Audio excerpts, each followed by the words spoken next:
Yo, what's up, guys? Vic Melody here once again, and welcome to the channel. If you're new here, subscribe. If you've been here since and you've been making the channel grow, I want to say thank you. So, quick one. I was actually making a beat for someone.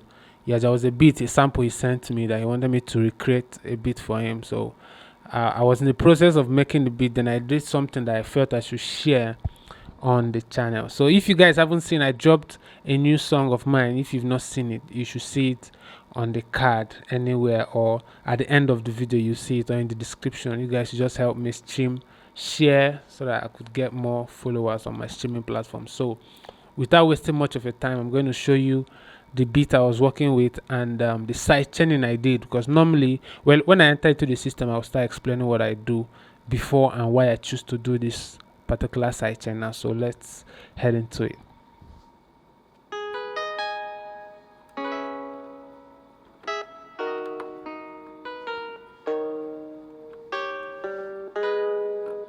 Okay, so this is the project I was working on, and I'm just going to play a few sections of the instrumental, then I'll just go straight to what I did here. Lamba.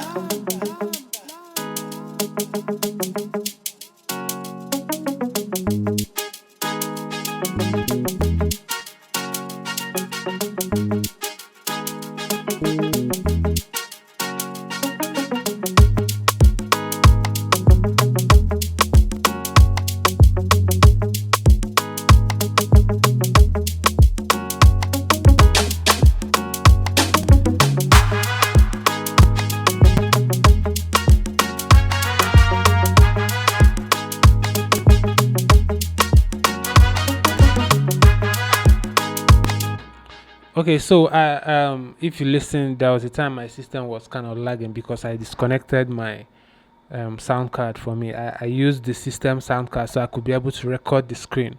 Is dragging the CPU, the sound card of the system can't really give the power of what you need to produce a song. So that is why. So what I was trying to show you was the side chaining I did between.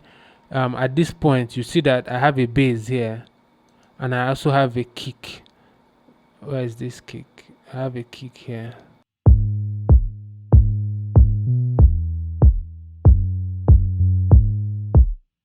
You see that they were happening at the same area and also occupying nearly the same frequency range. So normally what I would do was to use to sidechain a compressor, put a compressor on my bass and sidechain it to the kick, so that whenever the kick hits, compresses the bass, but it doesn't work all the time. Like it's not something I recommend you do always all the time, because sometimes the frequency of the kick and the frequency of the bass might not be at the same place. So it makes no sense trying to like compress the frequency of the bass that is not even in the same frequency range. So how did I check that? Firstly, I think the reason why that happened, I think, yes, when I brought, I don't know if let me just bring up my. You see, normally for those who use FL Studio, the root note of this key is C5, but I took it down an octave. You understand? I wanted it to like hit the sub.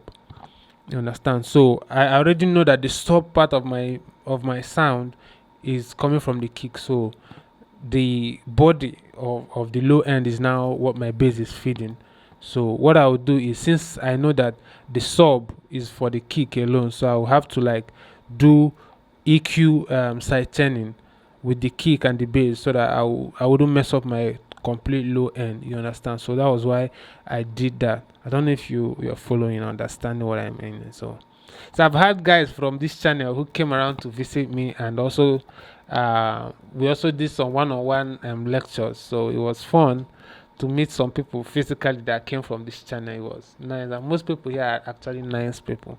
You understand? So what I did there was, this is my kick and this is my bass. So already on my bass I already EQ'd a lot of, like, cut off about 33 heads and cut off the highs that they were not important in the sound. You get. I think I also did that in the kick. Yeah, where I was like being precise of the kind of frequencies I want in my sound. Is very important to mix your beat. It makes the vocal mixing process become easy. You understand? So I cut off around 30, then I also rolled off some of the highs that were not needed. So then on my sub, that's the sub bass, I had my Fab Filter Pro Q3 on here. If you can see, this is I was EQing around 62 hertz. So let me just play both of them so you see what was going on there.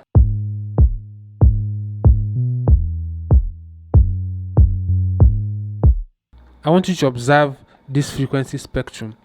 The one in the red is my kick, and the one that is just gray is my bass. So you see that whenever the kick is hitting, where the kick has presence is where I'm taking down. Then you see that the bass is occupying more of the 100, 200 region, and the 60 is where my kick is knocking. So I wanted that frequency range to be free in my bass.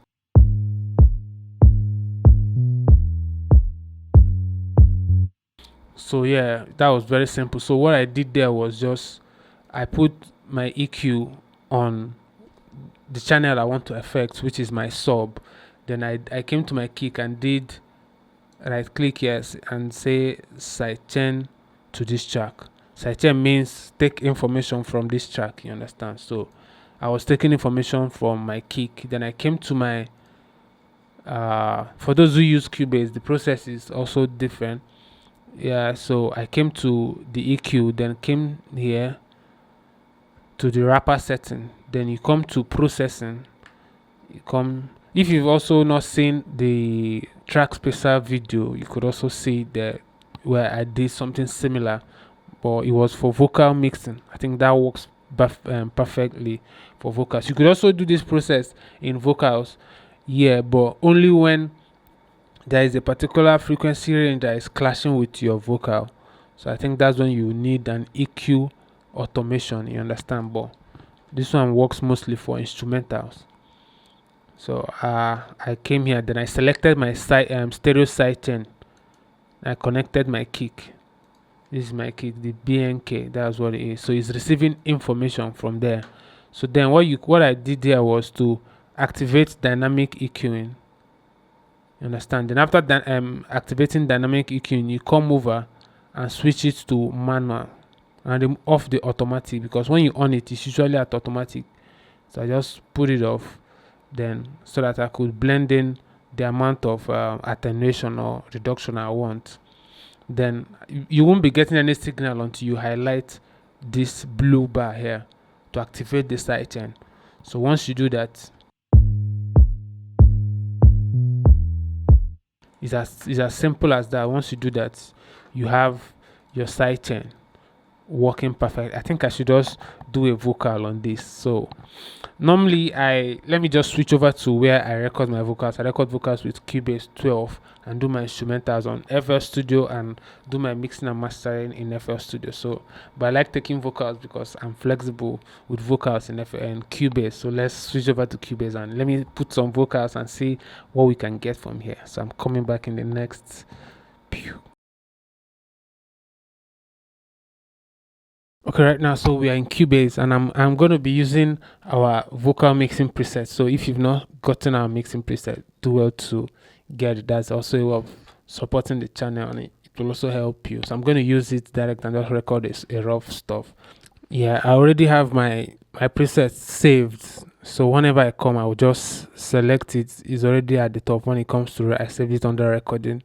Then I will just set up my project and press create, and I'll start recording and have a clean a mix that is close to what I need. Then you have to now do little manipulation. So do well to get our vocal mixing preset. It's just $5. It's affordable, and also it's going to help you. So trust me. So let me head straight and record some little stuff and just end the video so it doesn't get so long. Yeah. You're my perfect melody, baby. Oh no.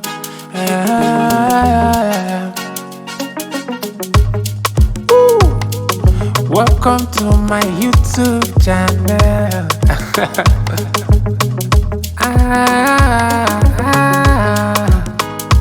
Subscribe, like and share my video. No.